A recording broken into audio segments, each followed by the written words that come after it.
Okay, let's talk about yelling. So I am, of course, and the mother that I never yell at my kids about anything. If I do yell, it's always from upstairs where I'm like, thank you for getting in the car and buckling before I even had to ask once. I mean, that's the only thing I would ever yell. So, if you do have to yell for certain situations, and you really notice a little bit of issue with your pelvic floor when you yell, maybe it makes your prolapse worse.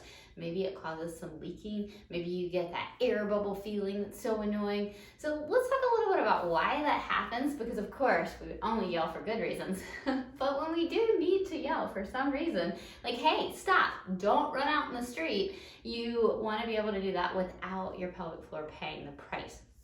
So what I want you to think about is where the yell is coming from. So I often find women who have issues with yelling, their external obliques, these lateral abdominals that come in, they form like you're sliding your hands in your pockets, and they pull the ribs in and down. So they'll make a very narrow rib cage. They pull in and down. And what I'll notice is if you look at your abs in the mirror, you might see a line right here underneath your rib cage. And if you have that, you're probably an upper ab gripper, and you probably overuse these external obliques to project your voice. Could be. Could overuse your internal obliques too.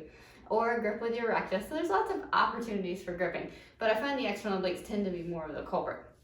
So one trick I want you to try for this is to take your hand and place it on your lower belly.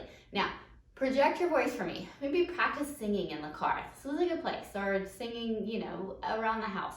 And I want you to place your hand on your lower abs. And what I want you to do is as you project, as either yelling or singing or whatever comes out of your mouth loudly, I want you to think about flattening your lower belly for me. So hand right above that pubic bone. So give me a nice, like you're gonna yell. Try it with a ha sound. And feel that lower belly flatten a little bit.